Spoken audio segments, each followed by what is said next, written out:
Belum lama ini saya menyaksikan sebuah video yang menjelaskan tentang bahaya berbohong terhadap otak manusia.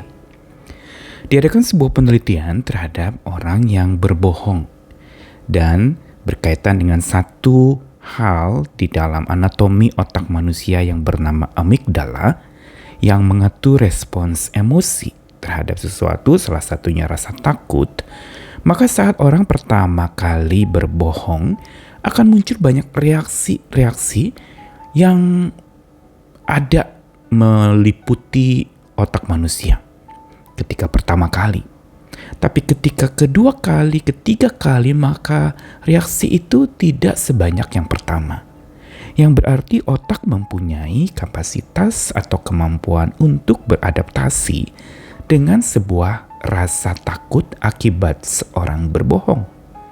Disinilah sebenarnya letak bahayanya, yaitu ketika seorang sudah terbiasa untuk berkata tidak jujur, berkata yang dusta, maka dia akan terbiasa untuk kedua kali, ketiga kali, keempat kali, bahkan sudah dianggap sebagai sesuatu yang lumrah, dan dia sudah sangat bersahabat dengan kebohongan itu atau berbicara bohong. Karenanya betapa mengerikannya sebenarnya kalau kita memulai sebuah dusta.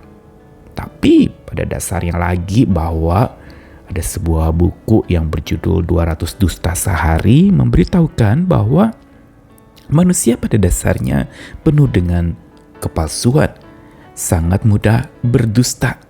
Sejak lahir, bahkan kalau kita lihat juga manusia pertama yang tercipta di dunia ini, setelah berbuat dosa, mereka diikuti dengan dosa berikutnya, yaitu berbohong. Karenanya kita perlu memeranginya. Kita perlu belajar untuk bisa menjadi jujur, walaupun memang mungkin kita sudah terbiasa berdusta atau berbohong. Kita perlu belajar untuk berani jujur. Tapi bagaimana caranya? Saya Nikolas Kurniawan kembali menemani di dalam Sabda Tuhan yang menyapa kita hari ini. Pertama diambil dari kitab Yesaya pasal 5 ayat 18-21. Celakalah mereka yang memancing kesalahan dengan tali kedustaan dan dosa seperti dengan tali gerobak. Yang berkata, baiklah Allah lekas-lekas dan cepat-cepat melakukan tindakannya supaya kita lihat. Dan baiklah keputusan yang Maha Kudus Allah Israel datang mendekat supaya kita tahu. Lalu ayat 20, celakalah mereka yang menyebutkan kejahatan itu baik dan kebaikan itu jahat, yang mengubah kegelapan jadi terang dan terang jadi kegelapan, yang mengubah pahit jadi manis dan manis jadi pahit. Celakalah mereka yang memandang dirinya bijaksana, yang menganggap dirinya pintar. Lalu ayat berikutnya dari Zakaria pasal 8 ayat 16-17. Inilah hal-hal yang harus kamu lakukan. Berkatalah benar seorang kepada yang lain dan laksanakanlah hukum yang benar, yang mendatangkan damai di pintu-pintu gerbangmu. Janganlah merancang kejahatan dalam hatimu seorang terhadap yang lain, dan janganlah mencintai sumpah palsu, sebab semuanya itu kubenci. Demikianlah firman Tuhan. Dua bagian sabda Tuhan yang dibacakan tadi bersifat teguran yang sangat keras kepada orang yang hidup dalam dusta. Dan kalau di dalam ayat 18-21 Yesaya pasal 5 itu menegaskan tentang karakteristik dusta yang bisa berbagai macam arahnya. Ada yang dusta yang dilakukan di dalam hubungan dengan Tuhan, yang di situ dikatakan memancing kesalahan dengan tali kedustaan dan dosa seperti dengan tali gerobak. Ini adalah sebuah dusta di hadapan Tuhan. Sama juga seperti di dalam ayat lain dikatakan kalau engkau mengatakan dirimu tidak berdosa, engkau menipu dirimu sendiri, engkau mendustai dirimu sendiri.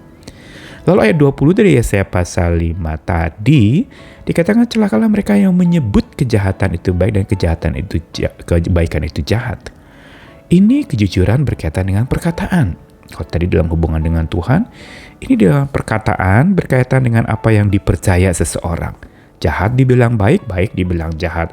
Gelap dibilang terang dan terang jadi gelap. Dan pahit jadi manis, manis jadi pahit. Ini adalah sebuah pemutarbalikan fakta. Dan ini adalah sebuah kebohongan. Sedangkan yang terakhir adalah celakalah mereka yang memandang dirinya bijaksana. Ini arah kejujuran yang berkaitan dengan individu seseorang, yang merasa diri hebat, merasa diri bijaksana, dan ini merupakan sebuah kebohongan.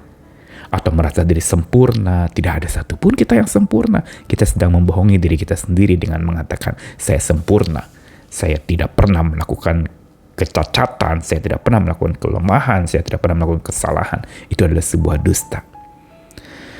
Dan karena itu, teguran yang keras dari kitab Yesaya ini mau mengajak kepada kita untuk berani jujur. Dan inilah yang di dalam kitab Zakaria dikatakan terhadap orang-orang yang ada pada waktu itu, umat pilihan Tuhan, apa yang harus mereka lakukan untuk supaya hidup mereka terpulihkan. Pertama, berkata benar seorang kepada yang lain.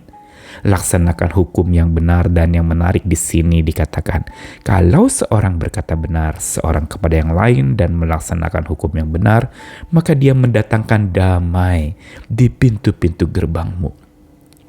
Ada damai yang melindungi sebagai pintu gerbang, dan pintu itu menjadi sebuah alat sirkulasi, bukan? Ketika dibuka, ditutup, dan pintu itu juga menjadi perlindungan untuk seseorang yang ada di dalamnya. Dan diajarkan lagi, jangan merancang kejahatan dalam hati, dan jangan mencintai sumpah palsu. Tuhan membenci itu semua. Teguran dalam Zakaria ini memberitahu kepada kita untuk kita bisa berani jujur berkata benar seorang kepada yang lain. Ini yang patut kita tumbuhkan. Kita perlu untuk membangun dan menumbuhkan kejujuran itu. Dan kejujuran sebenarnya bertumbuh subur di dalam jiwa pemberani. Inilah sebenarnya awal mula untuk seorang jujur. Dia perlu berani. Berani menerabas dirinya sendiri, berani untuk menerobos dirinya sendiri. Segala macam zona nyaman akibat ketidakjujuran itu perlu dihancurkan. Supaya nyaman karena kejujuran, nyaman karena kebenaran, berani karena benar. Ada kebenaran yang dia pegang dan dia menjadi berani menyatakan, berani mengaku juga kalau dirinya salah. Berani jujur. Inilah sifat pemberani yang membuat jujur bertumbuh subur. Namun yang kedua, sifat yang berikutnya yang dibutuhkan seseorang bukan saja pemberani, tetapi dia bernurani murni. Dia memiliki hati nurani yang memang minta dimurnikan oleh Tuhan. Murnikanlah supaya ada kepekaan dalam hati tentang sesuatu yang benar atau tidak, sehingga dia tidak mengingkari sesuatu, dia tidak lalu bicaranya apa, lalu sikapnya seperti apa, atau yang di mulut lain dengan yang di hati. Tapi orang yang nuraninya murni, dia benar-benar jujur dengan hatinya, jujur dengan dirinya sendiri. Ada nurani, kepekaan, ada sebuah ketidaknyamanan melihat ketidakadilan. Ada nurani yang tertegur atau tersentuh ketika melihat sebuah kekacauan atau mungkin kepedihan serta bencana misalnya. Juga memiliki kepekaan serta mudah membaca tentang ketidakjujuran yang sedang terjadi. Ada sebuah dusta yang sedang terjadi dan dia peka, dia merasa ini ada satu kebohongan. Dia bisa melacak dan dia bisa merasakan ada sesuatu. Ini orang yang hati nuraninya murni. Dan yang terakhir yang paling penting yaitu jiwa itu memiliki kehidupan rohani yang mumpuni. Yang berarti apa? Untuk kita bisa jujur kita butuh dipimpin oleh Roh Allah. Roh Kudus yang memampukan kita untuk berkata jujur. Karena Roh Allah adalah roh kebenaran dan dia bukan roh dusta. Apa yang ada itulah yang diungkapkan. Dan inilah bicara kejujuran. Karenanya ayat-ayat sabda Tuhan hari ini mau mengajak kepada kita, ayo tumbuhkan, suburkan sifat jujur itu dalam hidupmu dan juga dalam hubungan dengan Tuhan, dengan sesama dan dengan dirimu sendiri, dengan jadi para pemberani, jadi orang-orang yang bernurani, yang murni, dan jadi orang-orang yang memiliki kehidupan rohani yang mumpuni, yang qualified untuk supaya kita jadi pribadi-pribadi yang jujur. Ayo belajar jujur dan bersama dengan Tuhan Sang Kebenaran itulah kita dipimpin. Karenanya beri dirimu dipimpin oleh Tuhan supaya berani jujur. Minta Tuhan Sang Kebenaran memandu kita untuk kita bisa berkata jujur, bersikap jujur, hidup jujur, dan jujur pula dengan diri sendiri. Tuhan mengasihi kita sekalian. Amin.